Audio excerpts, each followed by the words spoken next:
السلام علیکم پاکستان، حمید نقیبی آپ کی خدمت میں حاضر ہے۔ ناظرین، ایک طرف اسرائیلی جنگی طیارے شام کے فوجی اڈے پر بم برسا رہے ہیں اور دوسری طرف ترکی اسی شام کی فوج کو دوبارہ کھڑا کرنے، اسے تربیت دینے اور جدید فوجی صلاحیت دینے میں مصروف ہے۔ لیکن کہانی یہاں ختم نہیں ہوتی، کیونکہ جس اڈے پر اسرائیل نے حملہ کیا، اسرائیل کا دعویٰ تھا کہ وہاں ترکی اپنی فوجی موجودگی بڑھانے والا تھا۔ ترکی نے اس دعوے کو مسترد کر دیا تھا اور اب امریکہ درمیان میں آ چکا ہے، کیونکہ خدشہ یہ ہے کہ شام میں ایک غلط فہمی بھی ترکی اور اسرائیل کی فوجیوں کو براہ راست سامنے لا سکتی ہے۔ لیکن سوال اب صرف یہ نہیں کہ شام میں کیا ہو رہا ہے، اور کیا ترکی واقعی شام کو اتنا مضبوط بنا رہا ہے کہ وہ مستقبل میں اسرائیل کے لیے ایک چیلنج بن جائے گا۔ ترکی آخر شام میں کیا کر رہا ہے اور اتنی دلچسپی کیوں لے رہا ہے؟ اسرائیل کو ترکی کی شام میں موجودگی سے اتنا خطرہ کیوں محسوس ہو رہا ہے کہ وہ اپنی توجہ ایران سے ہٹا کر اب ترکی اور شام میں لے آیا ہے؟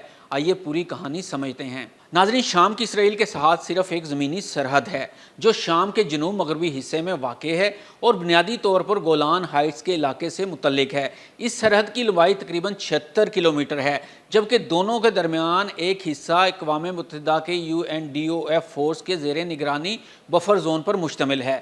جغرافیائی اعتبار سے دیکھا جائے تو شام کے شمال میں ترکی اور جنوب مغرب میں اسرائیل موجود ہے، یعنی ترکی اور اسرائیل شام کے دو مختلف اطراف سے اس کے سیکیورٹی اور جغرافیائی معاملات میں براہ راست دلچسپی رکھتے ہیں۔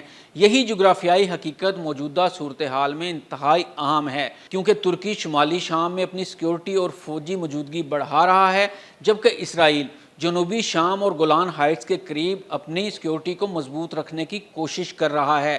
یوں شام ایک ایسے مقام پر کھڑا ہے جہاں ترکی اور اسرائیل کے مفادات پہلی مرتبہ اتنے نمایاں طور پر کھل کر سامنے آ گئے ہیں۔ سب سے پہلے ترکی کا منصوبہ سمجھیں۔ ترکی کی شام میں دلچسپی نئی نہیں ہے۔ تقریباً ایک دہائی سے ترک فوج شام کے شمالی علاقوں میں موجود رہی ہے، جہاں اس نے مختلف فوجی آپریشن کیے اور اپنی سرحد کے قریب ایک سیکیورٹی زون قائم کیا۔ لیکن بشار الاسد حکومت کے خاتمے کے بعد کھیل بدل گیا۔ نئی شامی حکومت کے قیام کے بعد ترکی کا اثر و رسوخ اچانک بڑھ گیا۔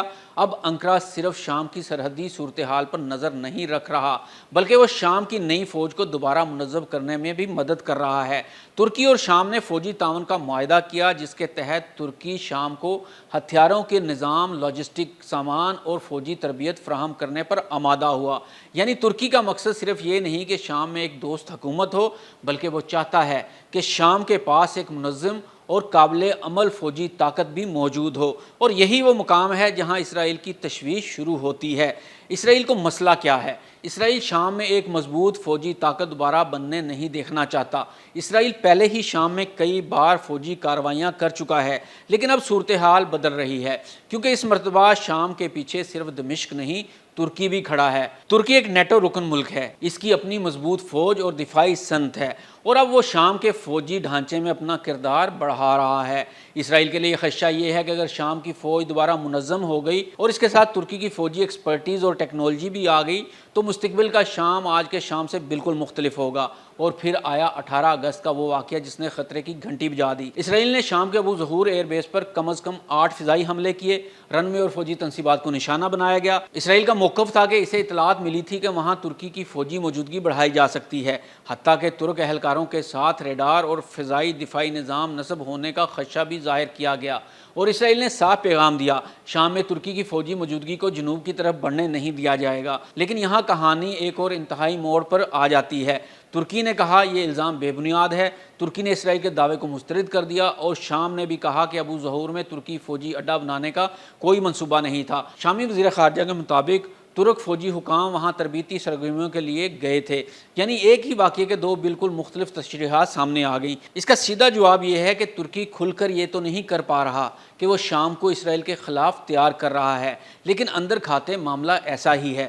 اگر شام کمزور ہوتا ہے تو اسرائیل براہ راست شام کو فتح کر کے یا کمزور کر کے بہت آسانی سے ترکی تک پہنچ سکتا ہے، جبکہ ترکی کو اپنا دفاع ہر صورت قائم رکھنا اور مضبوط بنانا ضروری ہے، اور اسی مقصد کے لیے شام کا مضبوط ہونا ضروری ہے۔ اس لیے ترکی کی ہر ممکن کوشش ہے کہ شام کو دفاعی اور جنگی طور پر مضبوط بنایا جائے۔ اور اب آتا ہے سب سے اہم اور بڑا سوال، اگر ترکی شام کی فوج کو مضبوط کرتا رہا، اگر اسرائیل شام میں اپنی کارروائیاں جاری رکھتا رہا اور اگر دونوں ممالک کی فوجی سرگرمیاں ایک ہی علاقے میں مزید قریب آتی گئیں تو پھر اگلی بار کیا کوئی اسرائیلی حملہ صرف شامی تنصیبات تک محدود رہے گا یا ترکی براہ راست جواب دینے پر مجبور ہو جائے گا؟ فی الحال ترکی اور اسرائیل جنگ میں نہیں ہیں، لیکن شام ایک ایسا میدان ضرور بن چکا ہے جہاں دونوں کے مفادات پہلی مرتبہ اس قدر قریب آ گئے ہیں کہ امریکہ کو خود درمیان میں آ کر تصادم روکنے کا نظام بنانا پڑ رہا ہے۔ اور شاید اسی لیے آج شام کی اصل کہانی صرف شام کی نہیں، یہ ترکی، اسرائیل اور پورے مشرق وسطیٰ میں طاقت کے نئے توازن کی کہانی ہے۔ اگر ترکی واقعی شام کو دوبارہ ایک مضبوط فوجی ریاست بنانے میں کامیاب ہو گیا تو اسرائیل کے شمال میں صرف ایک نیا پڑوسی نہیں ہوگا بلکہ اس کے پیچھے ایک طاقتور نیٹو ملک کا اثر بھی موجود ہوگا، اور یہی وہ تبدیلی ہے جسے اسرائیل روکنا چاہتا ہے۔ تو سوال صرف یہ ہے، کیا شام سفارتکاری سے بچے گا یا اگلی جنگ کا میدان بنے گا؟ ناظرین، ویڈیو شیئر اور لائک ضرور کیجیے گا۔ حمید نقیبی کو اجازت دیں، اللہ حافظ۔